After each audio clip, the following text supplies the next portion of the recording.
하나님 말씀 요한복음 21장 18절부터 23절까지 다 같이 읽겠습니다.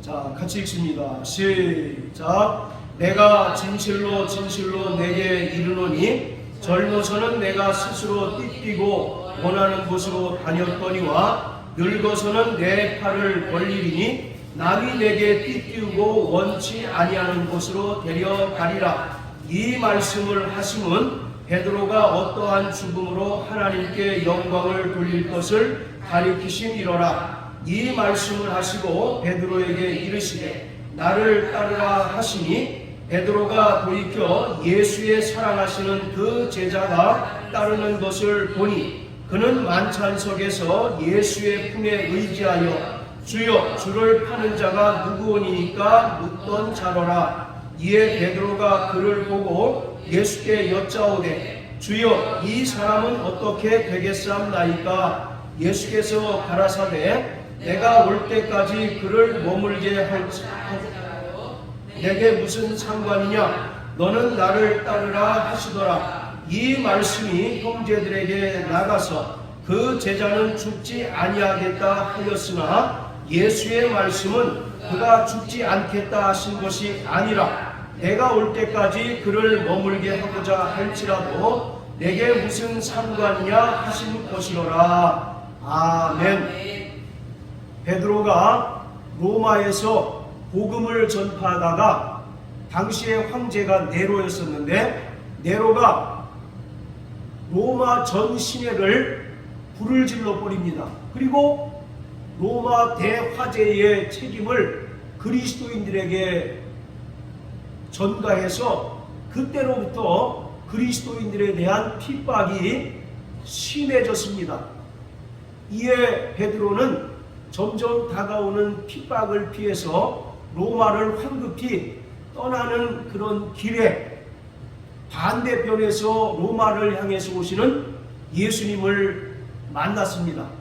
그때 베드로가 예수님께 주여 어디로 가시나이까? 라고 묻습니다. 이것을 코바디스 도미네 라고 이렇게 이야기를 하죠. 그때 예수님께서 베드로에게 말씀하시기를 네가 내 양을 버리고 핍박을 피해서 도망하니 내가 다시 로마에 가서 십자가에 못 박아 죽기 위해서 가는 길이다 라고 대답을 합니다. 그때 베드로가 그 길에서 무릎을 꿇고 주여 내가 로마로 가서 순교하겠습니다 라고 고백하고 그 길로 로마에 가서 AD 64년도에 거꾸로 십자가에 매달려서 순교를 하였습니다. 오늘 18절에서 예수님께서 베드로에게 말씀하시기를 젊어서는 내가 스스로 띠뛰고 원하는 곳으로 다녔거니와 늙어서는 내 팔을 벌리리니 남이 내게 띠뛰우고 원치 아니하는 곳으로 데려가리라 이렇게 말씀을 하셨는데 그 말씀은 19절에 우리가 읽은 것처럼 베드로가 어떠한 죽음으로 죽게 될 것을 예수님께서 예언하신 것입니다. 18절에 보면 늙어서는 내 팔을 벌리리니 라고 기록하고 있는데 여기서 내 팔을 벌린다 라고 하는 말은 십자가에 달려 죽게 되는 모습을 설명하고 있는 것입니다. 그러니까 예수님께서는 그 앞에 기록한 것처럼 3번씩이나 내가 주를 사랑하는 줄 주께서 잘 아시지 않습니까? 라고 이와 같이 대답했던 베드로에게 네가 십자가에 달려 죽게 될 것이다 라고 말씀을 하고 있는 것입니다. 그리고 실제로 예수님께서 베드로에게 예언하신 대로 AD 64년도에 베드로는 로마에서 십자가에 거꾸로 매달려서 순교를 당했습니다. 자, 그런데 20절에 보면 베드로가 돌이켜 예수의 사랑하시는 그 제자가 따르는 것을 보았다라고 말씀합니다. 여기서 예수의 사랑하시는 그 제자는 다름 아닌 사도 요한을 가리킵니다.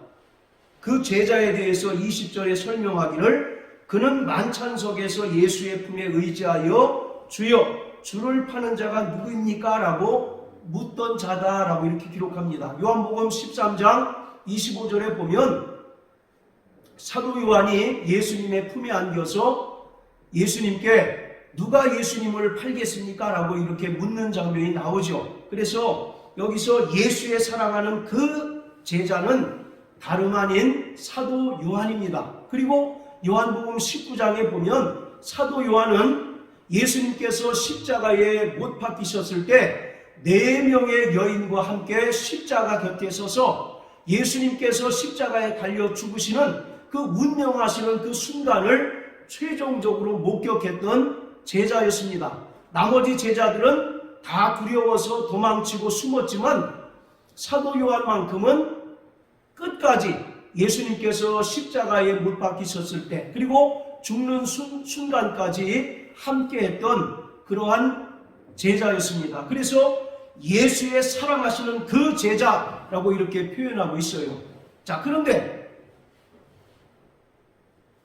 21절에서 베드로가 예수님의 사랑하시는 그 제자인 사도 요한을 보고 예수님께 뭐라고 질문합니까? 주여, 이 사람은 어떻게 되겠습니까? 라고 질문합니다. 이것은 이 사도 요한이 어떠한 죽음으로 죽겠습니까? 라고 묻는 것입니다.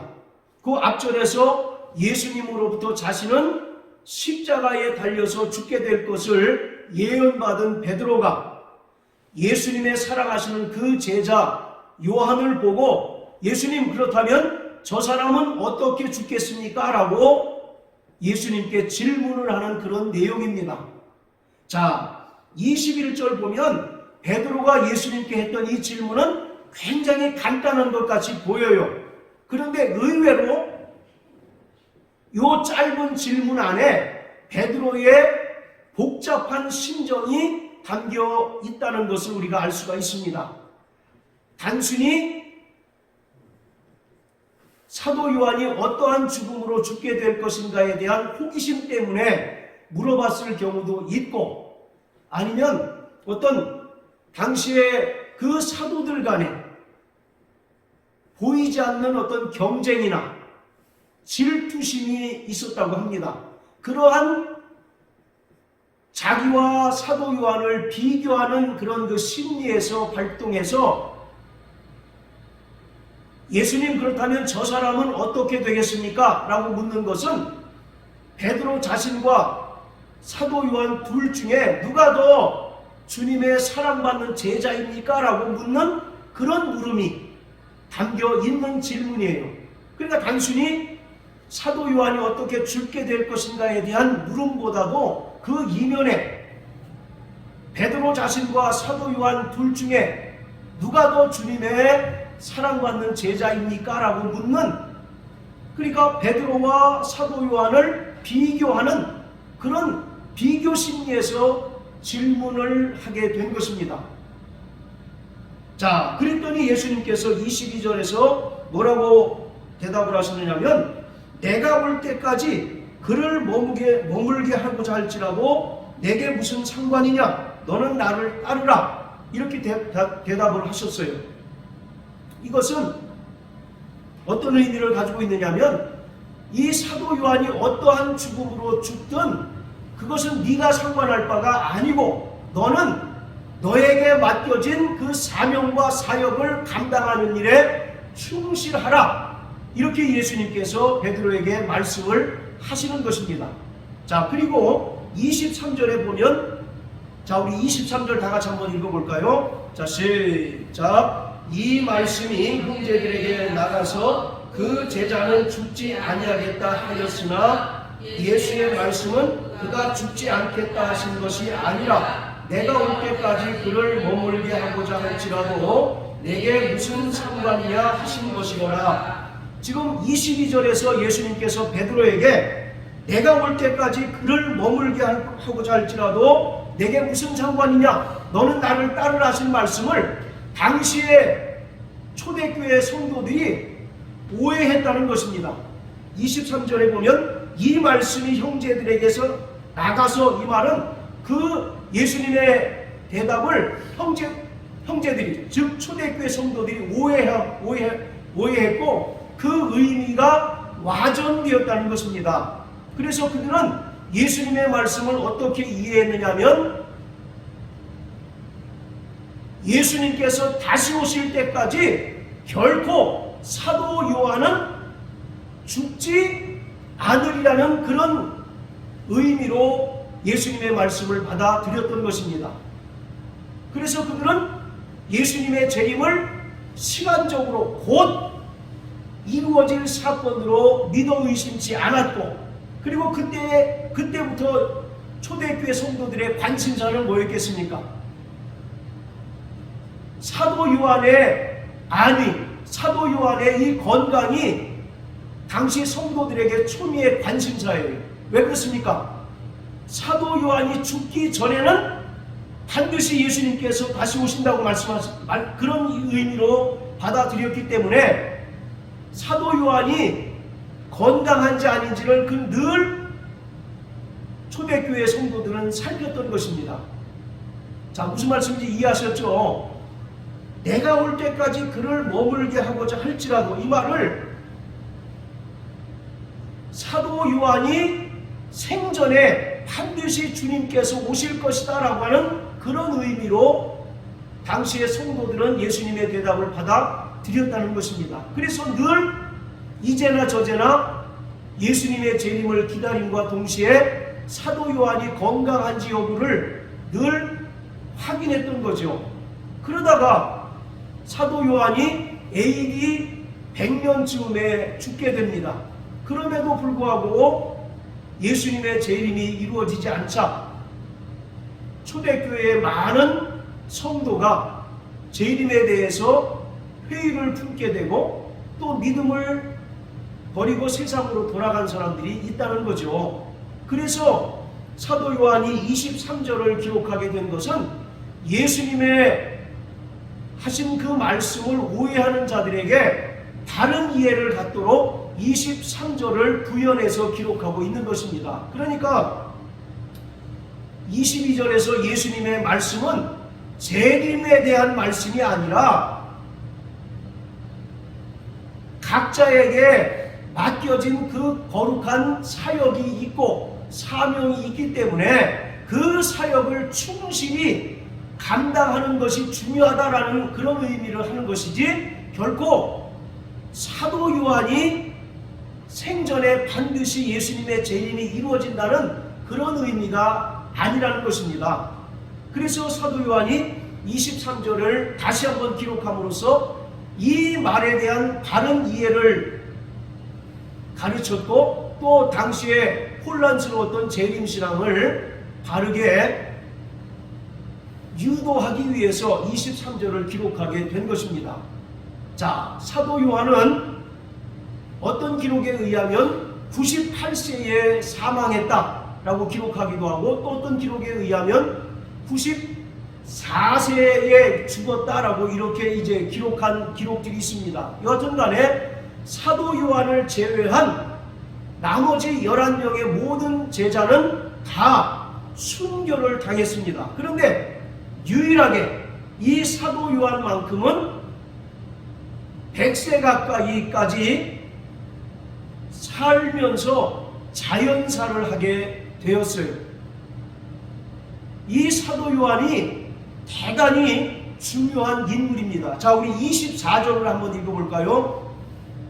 자, 시작. 이 일을 증거하고 이 일을 기록한 제자가 이 사람이라. 우리는 그의 증거가 참인 줄 아노라. 여기서 이 일을 증거하고 이 일을 기록한 제자가 이 사람이라. 이 사람은 누구를 가리키겠습니까? 바로 사도 요한을 가리키고 있는 거예요. 아까도 말씀드렸던 것처럼 사도 요한은 예수님께서 십자가에 달려 죽으시는 순간까지 십자가 곁에 서서 모든 장면들을 일일이 다 목격했던 그러한 사람이었습니다. 그렇기 때문에 이 사도 요한은 예수님께서 이 땅에 계시는 동안 행하신 모든 일에 대하여 최종적인 목격자인 것입니다. 그래서 어떤 면에서 11명의 제자들은 다 복음을 전하다가 이런 모습 저런 모습으로 순교를 당했지만 사도 요한만큼은 하나님께서 100세 가까이를 살면서 자연사하게 하신 그 분명한 이유가 있다는 것입니다. 12명의 제자들 가운데 사도행전 12장에 기록한 큰 야고보를 필두로 해서 사도 요한을 제외한 모든 제자들이 다 순교를 당했습니다.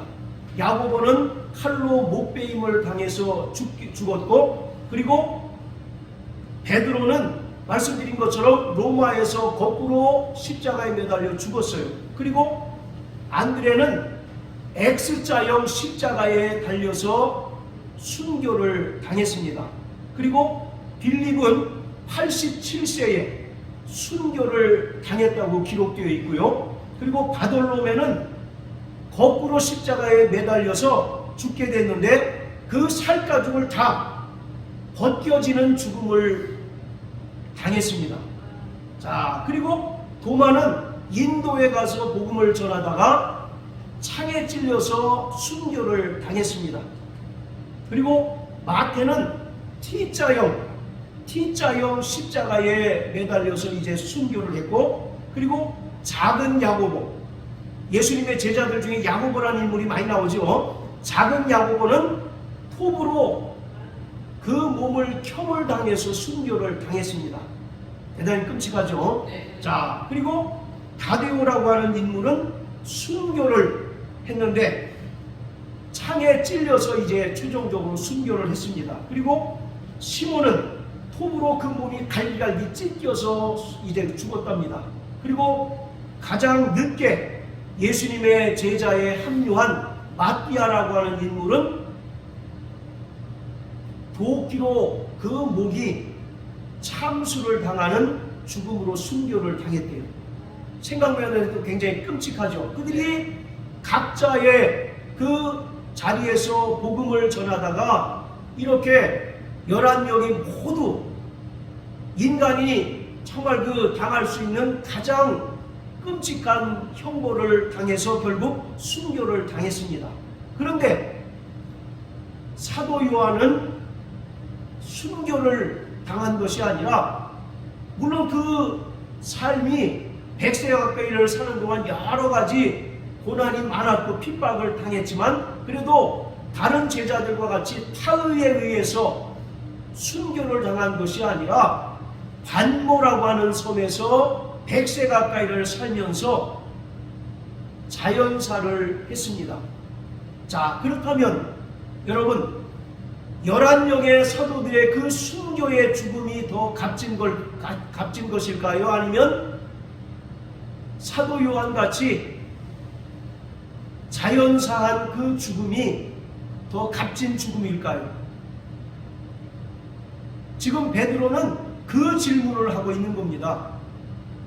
예수님, 저 사랑하는 제자는 어떻게 되겠습니까? 나는 예수님께서 예언하신 대로 십자가의 순교를 당하게 될 터인데 저 사람은 어떻게 되겠습니까? 그리고 나의 십자가 죽음과 저 사람의 죽음 중에 어떤 죽음이 더 하나님 보시기에 영광된 죽음입니까? 라고 베드로가 묻고 있는 것입니다. 여러분 생각이 어떻습니까? 톱으로 갈기갈기 그 몸이 찢기는 죽음, 그리고 거꾸로 십자가에 매달려서 죽게 되는 죽음, 도끼로 목이 잘려 죽는 그런 순교를 당한 죽음이 더 값진 것입니까? 아니면 사도 요한처럼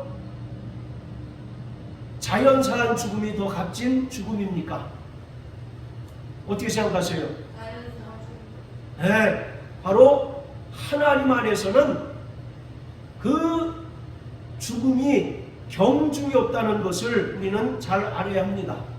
모든 제자의 죽음은 하나님의 섭리 안에서 온전히 이루어진 것이고, 또 하나님께서 사도 요한을 100세 가까이 살게 하신 그 분명한 목적과 이유가 있다는 것을 우리는 성경을 통해서 알 수가 있는 것입니다. 그래서 24절에 이 일을 증거하고 이 일을 기록한 제자가 이 사람이고 우리는 그의 증거가 참이다라고 이렇게 설명하고 있는 것이에요. 즉 하나님께서는 사도 요한을 예수님의 행하신 모든 일에 대한 최종적인 목격자고 진리에 대한 증언자로서 마지막까지 살려 두시게 된 것입니다. 그래서 사도 요한 당시에는 영지주의가 교회를 힘들게 하고 또 교회를 무너뜨리려는 그런 음모가 강하던 그러한 시기였습니다. 영지주의가 어떤 것입니까? 극단적인 이원론자예요. 영은 거룩하고 육체는 바로 속되다라고 하는 것입니다. 그래서 그들은 아니 어떻게 거룩하신 하나님께서 속된 인간의 몸을 입고 이 땅에 오실 수 있는가? 라고 함으로써 그들은 예수님의 성육신을 부인하는 자들입니다. 그래서 요한일서 4장에 보면 형제들아 영을 다 믿지 말고 그 영이 하나님께 속하였는가 시험하여 보라. 예수 그리스도께서 육체로 오신 것을 부인하는 자들마다 다 적그리스도의 영이다라고 이와 같이 말씀하고 있지 않습니까? 바로 이 적그리스도의 영이 그 당시에 교회를 무너뜨리고 또 진리를 회파하고 또 성도들의 믿음을 무너뜨리려고 하는, 그래서 교회에 가만히 들어와서 거짓 증거를 바로 퍼뜨리는 영지주의자들을 가리키고 있는 것입니다. 그래서 이 영지주의자들로부터 교회가 속수무책으로 당하고 있는 그런 상황이었습니다. 그래서 하나님께서는 사도 요한을 살려두시게 된 거예요. 그래서 사도 요한을 통해서 요한복음 그리고 요한 1, 2, 3서 그리고 최종적으로 요한계시록까지 완수하고 결국 그가 죽도록 허락하신 것입니다. 요한복음을 기록한 목적이 뭡니까? 사도행전 20장 30절 31절에 보면 예수님께서 그리스도이시며 또 하나님의 아들이심을 믿고 생명을 얻도록 하기 위해서 기록했다라고 말씀하지 않습니까? 철저하게 영지주의자들의 그 주장에 대하여 진리로서 논박하기 위해서 요한복음과 요한 1, 2, 3서를 기록하게 하신 거예요. 그리고 제일 중요한 것은 당시에 로마에 의하여 핍박을 받는 성도들을 위로하고 그들에게 끝까지 믿음의 정절을 지키고 또 하늘 영광을 바라보는 그 믿음으로 살도록 요한계시록을 기록하게 했습니다. 그러니까 11 제자의 죽음은 참으로 하나님 보시기에 고귀한 죽음입니다. 사도행전 7장에 보면 스데반이 죽을 때 보좌에 앉으신 예수님께서 벌떡 일어나시는 모습을 우리가 기록을 통해서 볼 수 있습니다. 이처럼 예수님께서는 그 복음과 예수님의 이름을 위하여 순교하는 자의 죽음을 가장 귀하게 여기십니다. 할렐루야. 그래서 이 스데반이라고 하는 이름 자체가 바로 멸류관이라는 뜻이 있습니다. 그만큼 하나님께서 고귀하고 귀하게 보신다는 거죠. 그리고 오늘 요한복음 21장 19절에 보면 베드로가 어떠한 죽음으로 하나님께 영광을 돌릴 것을 가리키심이로라 이렇게 얘기하지 않습니까? 바로 하나님께서는 그 복음과 예수님의 이름을 위하여 이 땅에서 순교를 당하는 자들의 그 죽음을 가장 귀하게 여기시고 그 죽음을 통해서 영광을 받으십니다. 할렐루야. 그렇지만 사도 요한의 그 죽음 또한 하나님께서 바로 귀한 죽음으로 섭리하시고 계획하셨다는 사실을 우리가 분명히 알 수가 있습니다. 11 제자처럼 전부 순교를 당한 것만 고귀한 죽음이 아니라 바로 사도 요한과 같이 하나님의 뜻을 완수하고 또 하나님께서 바로 각자에게 주신 그 거룩한 사명과 사역을 온전히 감당하고 최후를 맞이하는 그 죽음 또한 하나님 보시기에 가장 고귀하고 하나님께 영광 돌리는 죽음이라는 사실을 우리는 분명히 깨달아야만 합니다. 할렐루야. 하나님께서는 성도들의 죽는 것을 귀중히 보십니다. 자, 우리 구약성경 시편 116편을 다 같이 보십시오. 시편 116편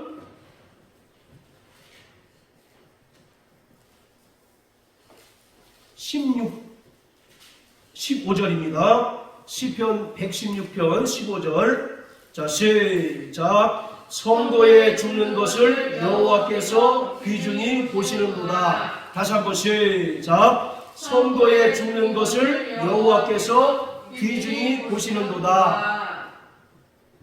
이처럼 하나님께서 귀중히 보시는 죽음이 있는가 하면 하나님께서 저주하시고 악하게 보시는 죽음이 있다는 것을 우리는 알 수가 있습니다. 모든 사람이 반드시 육체의 죽음을 경험할 수밖에 없습니다. 이 땅에 태어난 인간은 반드시 한 번은 육체의 죽음을 겪어야 되고 통과할 수밖에 없습니다. 그런데 그 육체의 죽음을 보시는 하나님의 관점은 어떤 이는 귀중한 죽음으로 보시는가 하면 또 어떤 사람의 죽음은 악하고 또 하나님께서 저주하시는 죽음으로 보신다는 것을 우리는 분명히 깨달아야만 합니다. 하나님께서는 구원받은 성도의 죽음을 귀중히 보시는 분이십니다. 할렐루야. 바로 예수님의 은혜를 믿음으로 말미암아 구원받고 또 이 땅에서 하나님의 뜻대로 살기 위하여 비록 부족하고 연약하고 또 믿음이 적지만 끝까지 믿음을 버리지 않고 죄와 치열하게 싸우고 하나님께서 그에게 맡겨주신 그 거룩한 사명을 완수하기 위하여 또 주의 뜻대로 살기 위하여 몸부림친 자들의 그 죽음을 하나님께서는 귀중히 보신다는 것입니다. 할렐루야. 그러나 예수님의 은혜를 거부하고 또 일평생 하나님의 뜻을 대적하며 자기의 뜻과 자기의 의를 따라서 살아간 자들의 죽음은 하나님께서 악하게 보시고 또 하나님께서 그러한 죽음을 저주하시는 것입니다. 그래서 마태복음 25장 31절에 보면 예수님께서 양과 염소로 나누셔서 오른편에 있는 양들을 향하여 뭐라고 복주십니까?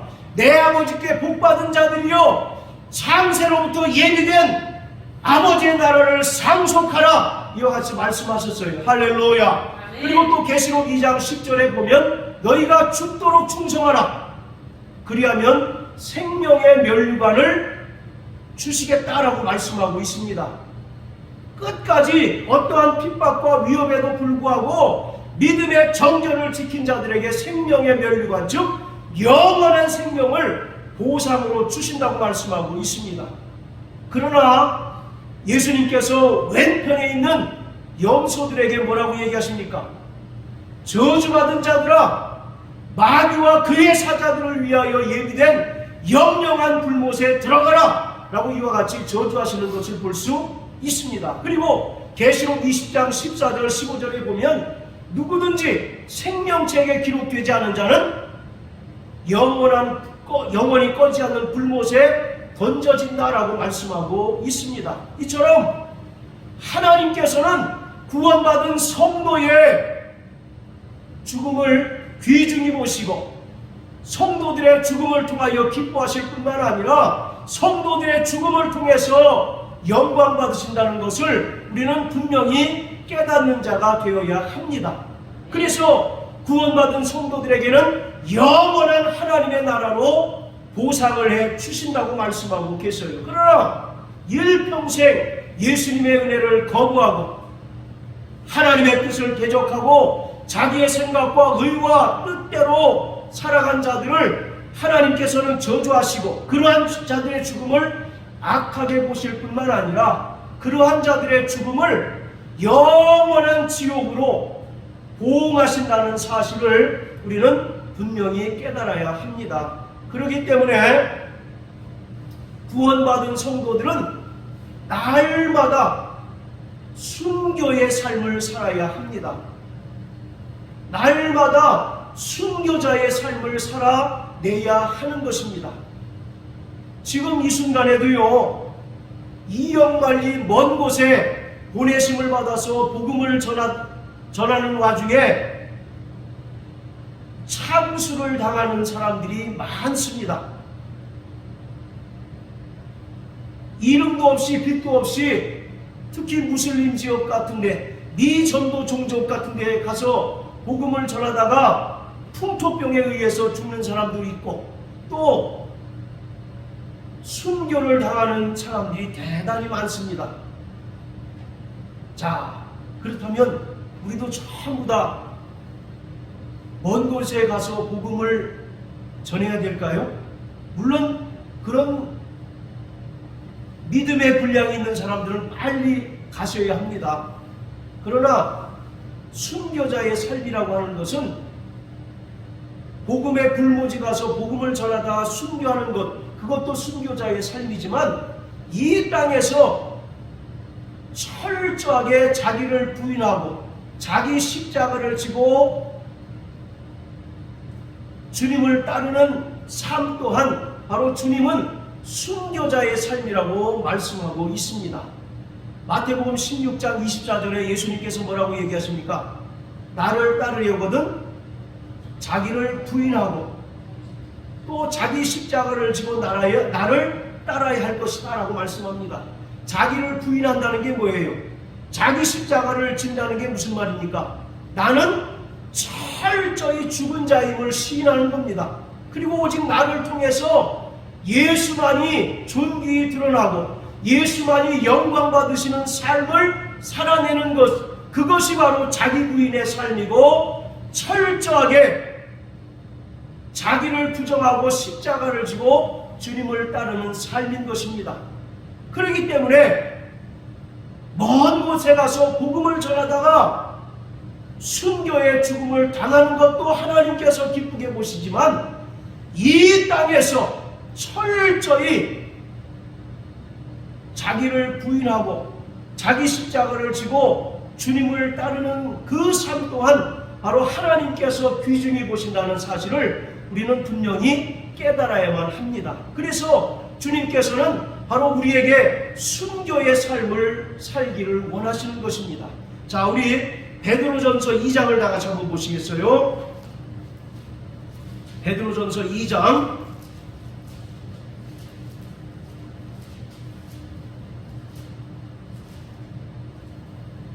자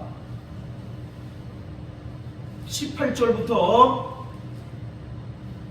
21절까지 우리 다 같이 읽겠습니다. 시작. 사환들아, 범사에 두려워함으로 주인들에게 순복하되 선하고 관용하는 자들에게만 아니라 또한 까다로운 자들에게도 그리하라. 애매히 고난을 받아도 하나님을 생각함으로 슬픔을 참으면 이는 아름다우나 죄가 있어 매를 맞고 참으면 무슨 칭찬이 있으리요. 오직 선을 행함으로 고난을 받고 참으면 이는 하나님 앞에 아름다우니라. 이를 위하여 너희가 부르심을 입었으니 그리스도도 너희를 위하여 고난을 받으사 너희에게 본을 끼쳐 그 자취를 따라오게 하려 하셨느니라. 자, 21절 다시 읽습니다. 시작. 이를 위하여 너희가 부르심을 입었으니 그리스도도 너희를 위하여 고난을 받으사 너희에게 본을 끼쳐 그 자취를 따라오게 하려 하셨느니라. 우리를 부르신 목적이 예수님께서 우리에게 보여주신 그 십자가의 길을 그대로 따라오도록 하기 위해서 우리를 부르셨다라고 말씀하고 있습니다. 그렇기 때문에 바로 예수님께서도 나를 따라오려거든 자기를 부인하고 자기 십자가를 져야 한다라고 말씀하고 있습니다. 사도 바울은 고린도전서 15장 31절에서 나는 날마다 죽노라 라고 말씀하고 있습니다. 나의 사랑하는 나의 자랑스러운 정말 그 형제들에게 내가 담대하게 말하노니 나는 날마다 죽노라 라고 말씀합니다. 날마다 십자가의 길을 가고 있다는 것을 담대하게 사도 바울은 말할 수 있습니다. 그리고 갈라디아서 6장 14절에 보면 일평생 나는 십자가 외에는 다른 것을 자랑하지 않겠다라고 그가 선언하는 것을 우리가 볼 수 있습니다. 여러분, 사도 바울이 얼마나 육체적으로 자랑할 것이 많습니까? 히브리인 중에 히브리인이요, 베냐민 지파요, 또 율법의 의로는 완전한 사람이고, 또 하나님께 대한 열심으로는 교회를 핍박하는 자였다라고 그가 담대하게 이야기하지 않습니까? 그러나 그가 예수를 만나고 나서 그가 그 이전에 가지고 있었던 모든 자랑거리를 다 뭐로 여겼다는 것입니까? 배설물로 여겼다라고 이와 같이 말씀하고 있어요. 그래서 오직 자기를 통해서 나타나는 것이 예수님의 십자가만 자랑하고 예수님의 십자가의 그 은혜만 증거하며 살겠다라고 그가 담대히 선언하고 고백할 수 있었던 것입니다. 오늘 주님은 저와 여러분들에게 이러한 삶을 요구하고 있습니다. 할렐루야. 바로 믿음의 분량이 커서 먼 곳에 나가서 복음을 담대히 전하다가 순교하는 사람도 있는가 하면, 그러나 그렇지 못한 사람이라 할지라도 자신의 삶의 환경과 그 터전에서 날마다 자기를 부인하고 철저히 자기 십자가를 지고 주님을 따르는 삶, 그 삶 역시 주님께서 기뻐하시는 순교자의 삶이라는 것을 우리는 잘 알 수가 있습니다. 자, 우리 갈라디아서 2장을 다 같이 한번 보십니다. 갈라디아서 2장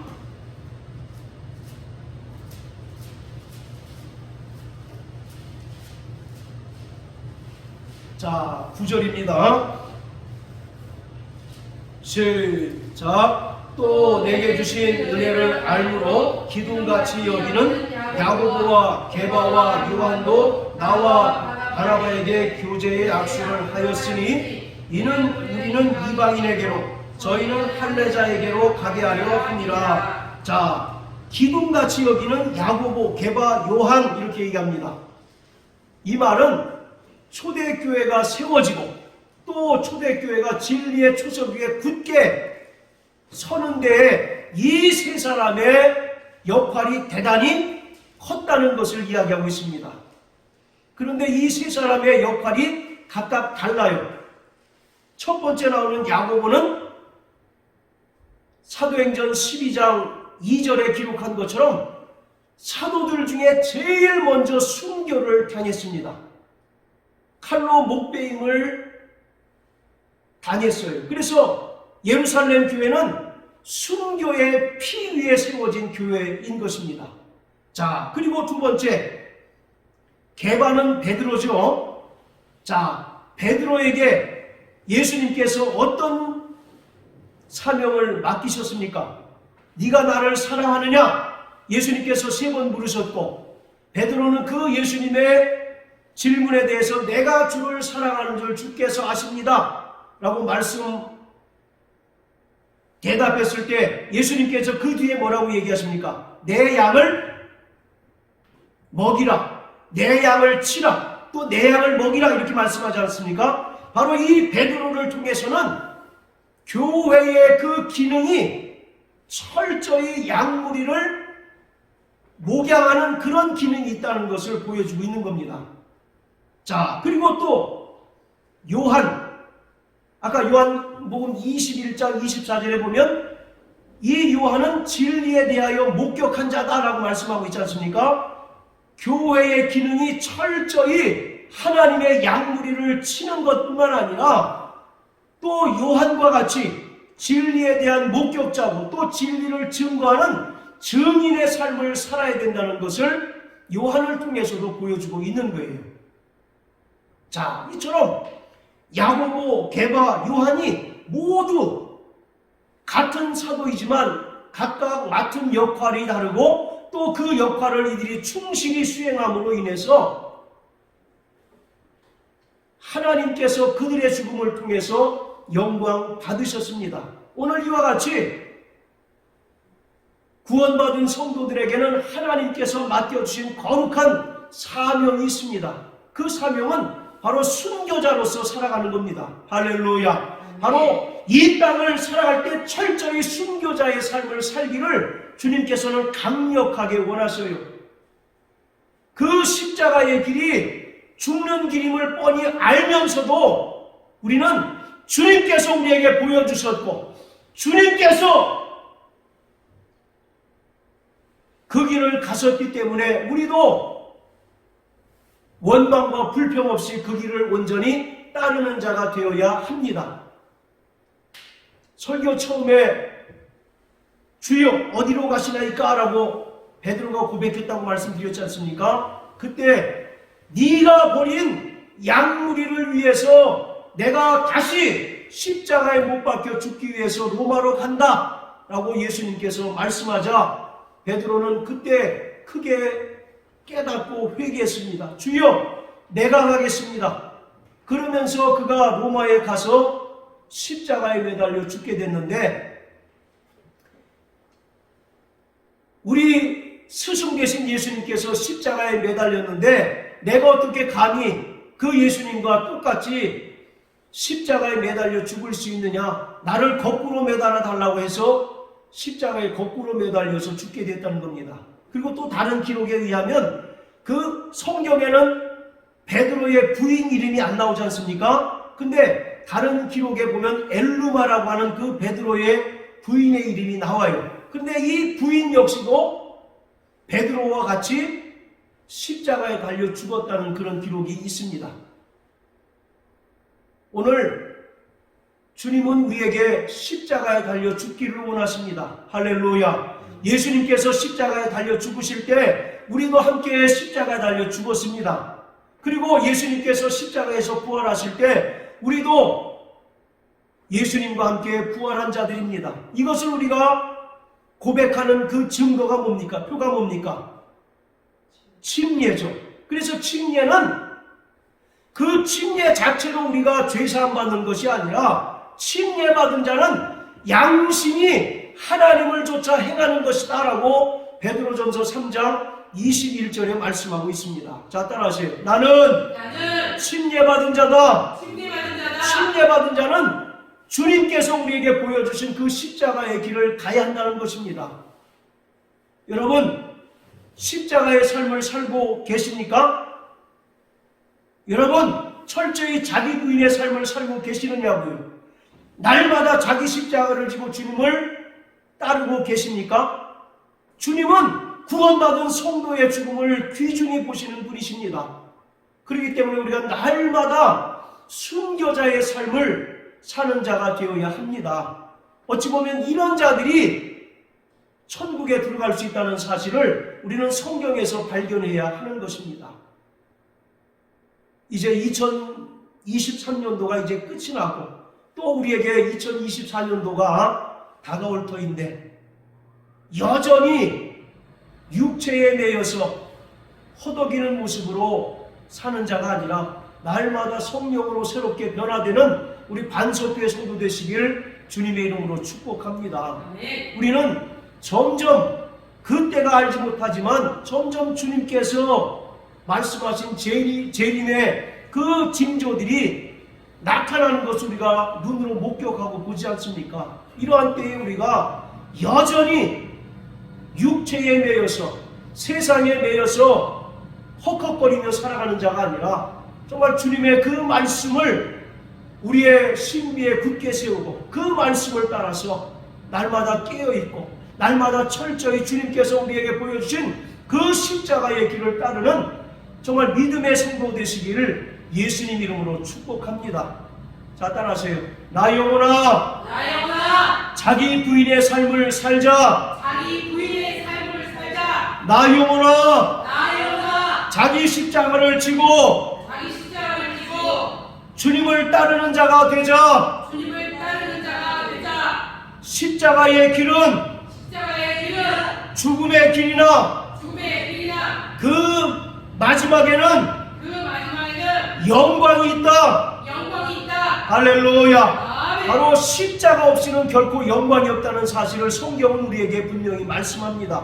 그래서 히브리서 12장에 보면 예수님께서는 그 앞에 있는 즐거움을 인하여 십자가의 부끄러움을 조금 더 개의치 아니하셨다라고 말씀하고 있습니다.